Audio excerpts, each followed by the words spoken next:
Saat perang dengan Rusia dimulai, Ukraina nyaris tak punya angkatan laut. Namun entah bagaimana, Ukraina mampu sepenuhnya meniadakan ancaman armada Laut Hitam Rusia, merusak bahkan menenggelamkan banyak kapal musuh, termasuk kapal penjelajah rudal terkenal Moskva. Banyak kapal perang Kremlin terpaksa mundur dan bersembunyi di pelabuhan serta pangkalan angkatan laut demi keselamatan mereka. Dalam serangan terbaru, Ukraina membuktikan tidak ada tempat aman bagi kapal Rusia dengan menghancurkan salah satu fregat terbaik Vladimir Putin, Admiral Essen. Angkatan Laut Rusia kini tidak lagi sekedar terpojok. Aset-asetnya dilenyapkan secara sistematis satu persatu dan para komandannya yang tidak tahu apa-apa tak bisa berbuat apa-apa untuk mencegahnya. Serangan itu terjadi pada malam tanggal 23 Mei di pangkalan Angkatan Laut di Novorossiysk, wilayah Krasnodar, Rusia. Novorossiysk adalah salah satu kota pelabuhan Laut Hitam terbesar di Rusia dan pangkalan utama armada Laut Hitam. Dan kota ini menjadi sasaran yang kian sering diserang drone dan rudal Ukraina dengan beberapa serangan sukses yang tercatat di wilayah ini dalam beberapa minggu dan bulan terakhir. Kremlin terpaksa hanya bisa menyaksikan tanpa daya saat segala sesuatu mulai dari kapal, terminal minyak, hingga markas militer diledakkan dan dibakar. Dan serangan terbaru ini tanpa diragukan lagi adalah salah satu yang paling menghancurkan yang pernah terlihat sejauh ini. Detail lengkap tentang bagaimana hal itu terjadi beserta rekaman video dari dampak dan akibatnya dibagikan secara online oleh Mayor Robert Majer-Brovdi, salah satu komandan pasukan sistem tak berawak Ukraina yang paling terkenal. Brovdi mengungkapkan bahwa berbagai unit terlibat dalam misi serangan jarak jauh ini, termasuk kru dari Batalion Kirov ke-9, Brigade Nemesis ke-412, dan Brigade Penerbangan Serang tak berawak ke-414. Bersama-sama, para operator berpengalaman ini menargetkan dua kapal Angkatan Laut Rusia, fregat kelas Admiral Grigorievich atau kapal proyek 11356R yang bernama Admiral Essen, dan sebuah kapal hovercraft rudal proyek 1239 yang tidak disebutkan namanya. Sebelum membahas kerusakan, mari kita perhatikan dulu kapal-kapal tersebut. Admiral Essen adalah fregat rudal kendali dan satu dari 6 kapal di kelasnya. Hanya 3 kapal tersebut, termasuk Essen, diyakini masih beroperasi di Angkatan Laut Rusia saat ini. 2 kapal sudah dijual ke India, dan 1 lagi akan dijual ke negara yang belum disebutkan setelah selesai dibangun. Dibangun di galangan kapal Yantara di Kaliningrad, desain Admiral Essen didasarkan pada kelas TOA atau Proyek 11.356 yang sudah ada sebelumnya yang dibuat oleh Rusia untuk Angkatan Laut India. Kapal ini dianggap penting untuk modernisasi armada Laut Hitam dan Rusia rela mengeluarkan biaya besar untuk proyek ini. Setiap fregat diperkirakan bernilai sekitar 450 hingga 500 juta dolar. Seperti diduga dari harganya yang tinggi, kapal-kapal ini adalah kapal kelas atas dengan spesifikasi teknis mengesankan, setidaknya di atas kertas. Setiap fregat misalnya memiliki displacement standar sebesar 3.620 ton dengan displacement penuh sebesar 4.000 ton. Mereka memiliki panjang sedikit lebih dari 409 kaki atau 124,8 meter dengan lebar 49 kaki 10 inci atau 15,2 meter. Mereka dapat mencapai kecepatan puncak 30 knot atau 35 mil per jam atau 56 km per jam. Yang cukup cepat untuk kapal sebesar ini dan memiliki jangkauan 4.850 mil laut, 5.580 mil atau 8.890 km, serta daya tahan selama 30 hari.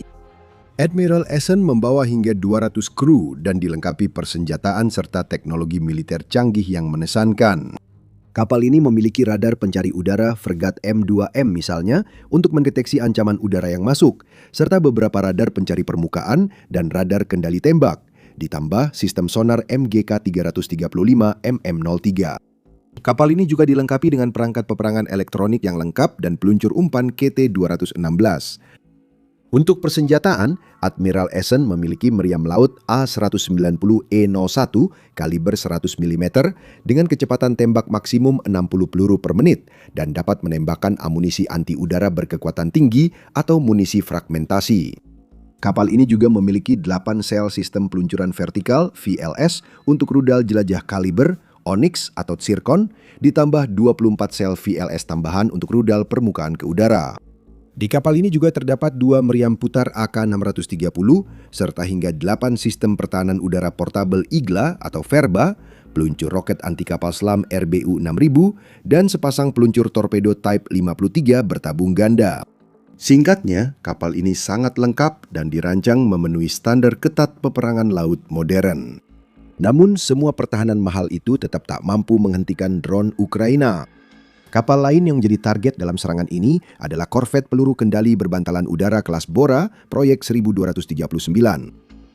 Sementara sebagian besar kapal jenis ini digunakan untuk pendaratan pasukan atau transportasi, proyek 1239 dirancang khusus untuk pertempuran laut dan merupakan salah satu kapal tempur laut terbesar dengan desain katamaran.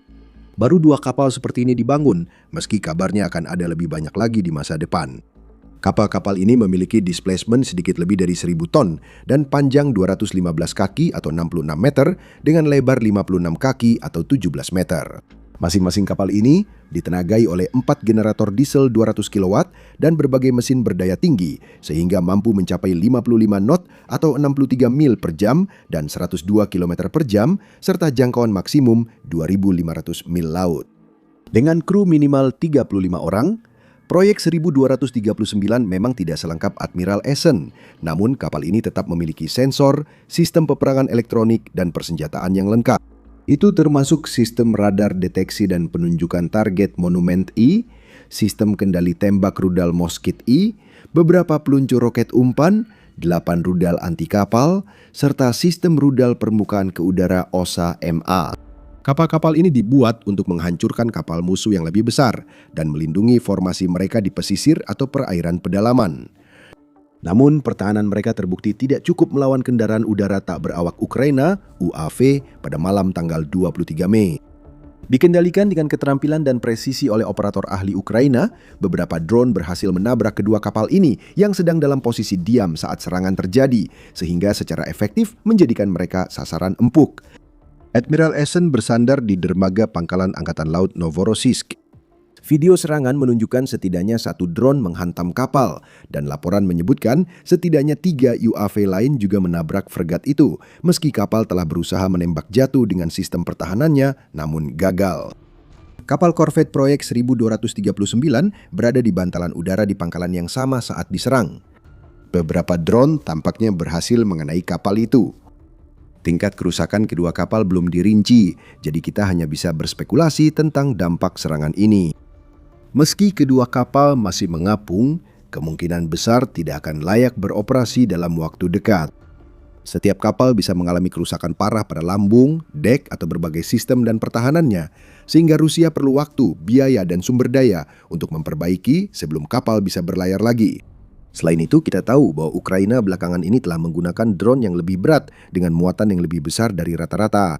Jika itu terjadi pada 23 Mei, kapal-kapal mungkin dalam kondisi lebih buruk dari perkiraan, sehingga perlu perbaikan dan perawatan lebih besar dan mahal agar layak berlayar lagi.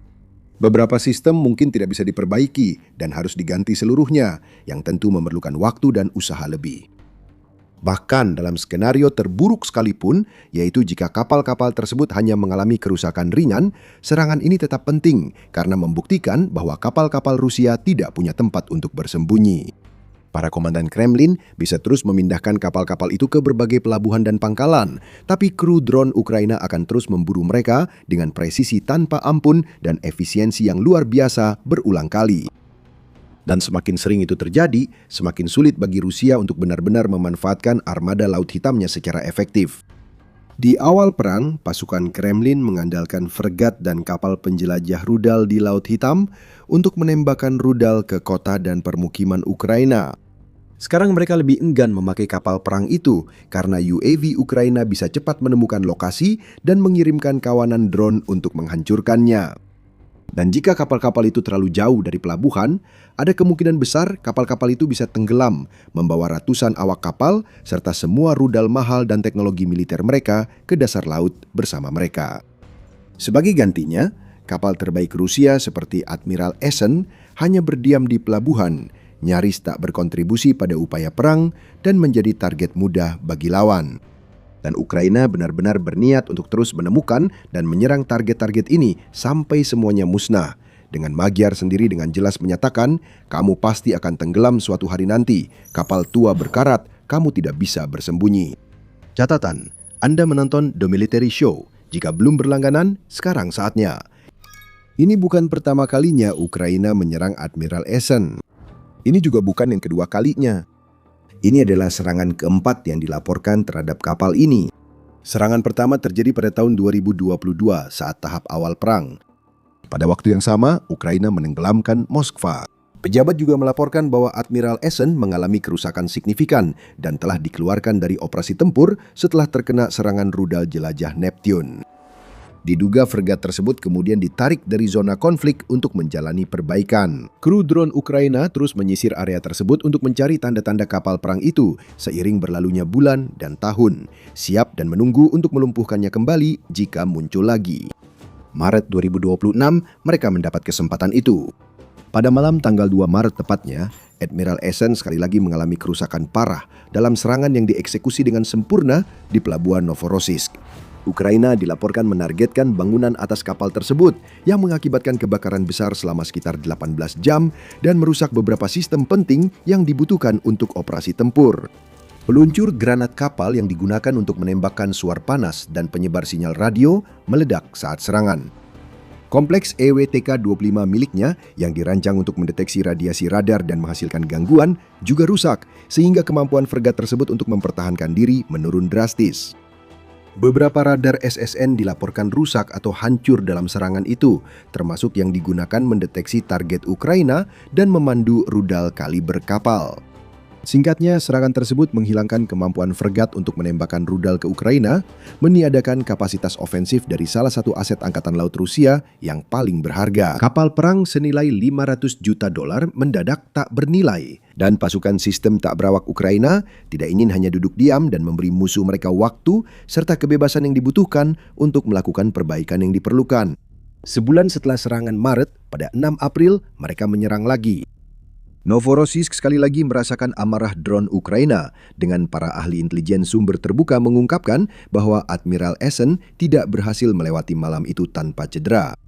Citra satelit dari lokasi tersebut menunjukkan bahwa fregat itu mengalami kerusakan baru di bagian haluannya, tepat di samping meriam laut A-190 berkaliber 100 mm. Area itu juga menjadi tempat penyimpanan sistem penanganan jangkar dan komponen tambahan kapal dengan sistem sonar pendeteksi kapal selam di bawahnya. Sistem sonar ini sangat rapuh, bahkan kerusakan kecil bisa membuatnya tidak berfungsi dengan baik. Jadi jika sistem itu terkena dampak dalam serangan tersebut, para ahli memperkirakan bahwa Rusia harus menghabiskan banyak waktu dan uang untuk memperbaikinya agar bisa berfungsi kembali. Beberapa orang juga berpendapat bahwa serangan tersebut kemungkinan telah menurunkan mobilitas kapal itu, sehingga kapal tersebut tidak dapat meninggalkan pelabuhan. Hal itu pada akhirnya akan membuat Ukraina semakin mudah untuk menyerang lagi, dan itulah yang benar-benar terjadi pada bulan Mei, sekaligus semakin mengurangi kemampuan SSN untuk berlayar ke Laut Hitam dan melancarkan serangan apapun terhadap Ukraina. Maret, April, dan sekarang Mei. Dalam 3 bulan, 3 serangan menghantam kapal perang Rusia yang sangat berharga. Itu kisah sukses luar biasa bagi Ukraina, tapi penghinaan besar bagi Angkatan Laut Rusia. Satu serangan mungkin dapat dimaklumi, namun setelah serangan Maret terjadi, kekuatan militer yang kompeten seharusnya segera mengambil langkah pencegahan menyeluruh agar tidak terulang. Rusia sebaiknya menambah sistem anti-drone dan pertahanan udara di Novorossiysk atau meningkatkan cakupan radar agar bisa mendeteksi dan merespons drone lebih proaktif. Mereka setidaknya bisa mengerahkan tim darat bergerak untuk memindai langit dan mencoba menembak jatuh UAV Ukraina yang mendekat. Namun tampaknya mereka tidak banyak memperbaiki pertahanan di wilayah itu. Sebaliknya, mereka membiarkan Ukraina masuk tanpa perlawanan dan menyerang bebas, memberikan pukulan dahsyat berturut-turut, membuat Kremlin makin kekurangan aset dan menghadapi biaya perbaikan yang terus naik. Untuk memperburuk keadaan bagi Rusia, Admiral Essen dan korvet proyek 1239 bukanlah satu-satunya aset yang rusak pada malam 23 Mei. Majar juga melaporkan daftar target tambahan yang cukup panjang yang berhasil diserang oleh operator drone-nya, termasuk sistem rudal permukaan ke udara OSA di Donetsk yang nilainya sekitar $10 juta. Ditambah sebuah pangkalan belakang dan pusat logistik yang digunakan oleh Angkatan ke-6 Pasukan Udara dan Pertahanan Udara Rusia di pemukiman Rovenki yang terletak di wilayah Luhansk. Pos komando drone di Kherson serta beberapa truk tangki bahan bakar dan kendaraan lapis baja di Zaporizhia juga diserang. Kembali di Novorossiysk, dua terminal minyak yaitu terminal Shaskaya dan Gorchikova juga terkena serangan. Terminal terakhir ini disebut sebagai tempat penyimpanan minyak bumi terbesar di Kaukasus dengan kapasitas hingga 1,2 juta ton bahan bakar. Beragam aset di berbagai lokasi, semuanya berhasil disasar dan baik rusak maupun hancur hanya dalam satu malam. Itu adalah bukti luar biasa tentang seberapa baik Ukraina berhasil menguasai seni peperangan drone. Sementara Rusia terus meluncurkan kawanan drone besar-besaran ke kota-kota dan permukiman Ukraina, hanya berharap bisa menimbulkan kerusakan sebanyak mungkin tanpa tujuan yang jelas atau sasaran utama yang mendasari taktiknya. Ukraina justru mengikuti pendekatan yang jauh lebih terukur dan metodis. Mereka hati-hati memilih target dan mengumpulkan intelijen untuk menemukan aset paling penting bagi Rusia. Contohnya, infrastruktur industri minyak dan perangkat keras militer mahal yang memungkinkannya menyerang kota dan warga sipil Ukraina dari jarak jauh. Agen-agennya melacak target, menentukan lokasi, dan memilih waktu yang tepat untuk menghancurkannya. Dan itu berhasil. Setiap minggu, laporan serangan Ukraina yang berhasil semakin banyak, tak hanya di garis depan atau 10 hingga 15 mil di belakangnya, tapi juga jauh di wilayah pendudukan dan Rusia. Drone melakukan perjalanan jauh ke belakang garis musuh, menemukan dan menghancurkan hal terpenting bagi Kremlin, menyebabkan kerugian miliaran dolar. Secara perlahan, kemampuan Rusia untuk berperang dikurangi dengan membuat perang ini jadi lebih mahal dan tidak berkelanjutan. Mereka juga membuat rakyat Rusia merasakan perang di negeri mereka sendiri, bukan dengan menargetkan warga sipil atau infrastruktur sipil, tetapi dengan menerangi langit wilayah Rusia dengan kebakaran dan ledakan saat kapal perang dan kilang minyak berulang kali diserang. Ini membantu menghancurkan mitos tentang mesin perang Kremlin yang dianggap sangat kuat, serta melemahkan klaim Putin bahwa Rusia hampir menang. Sebagai akibat dari serangan Ukraina yang berulang kali dan semakin efektif, bahkan nasionalis garis keras Rusia dan yang disebut blogger Z pun mulai mengkritik keputusan Putin dan menyoroti apa yang mereka anggap sebagai tingkat ketidakmampuan yang hampir memalukan di antara kepemimpinan militer negara itu. Sementara itu, masyarakat umum semakin berpendapat bahwa perang harus segera diakhiri, dengan jajak pendapat menunjukkan bahwa popularitas presiden menurun dari hari ke hari. Kisah-kisah ini menunjukkan buruknya pertahanan udara Rusia saat ini, karena Ukraina bukan hanya sesekali menghantam 1-2 target setiap 2 minggu sekali. Sebaliknya, Ukraina berhasil menyerang beberapa aset di berbagai wilayah secara bersamaan. Secara logis, itu seharusnya tidak mungkin. Rusia telah menghabiskan miliaran untuk perang ini. Mereka seharusnya bisa menahan beberapa serangan ini, tapi ternyata tidak mampu karena Ukraina sangat fokus menghancurkan baterai anti pesawat, radar, dan sistem rudal sebanyak mungkin. Membuka jalur bagi drone dan rudal untuk terbang tanpa perlawanan, serta membiarkan target seperti Admiral Essen benar-benar terbuka. Pelajari bagaimana Ukraina membalikkan keadaan perang dan mendorong Rusia ke ambang kehancuran di video ini. Tonton video ini untuk melihat bagaimana peretas Ukraina menemukan strategi jitu untuk menipu pasukan Rusia agar mengungkapkan lokasi persis mereka, sehingga tim drone dan artileri dapat menghancurkan mereka lebih mudah dari sebelumnya. Pastikan untuk berlangganan The Military Show untuk mendapatkan lebih banyak berita terbaru, wawasan, dan analisis tentang perang Rusia-Ukraina. Dan seperti biasa, terima kasih telah menonton.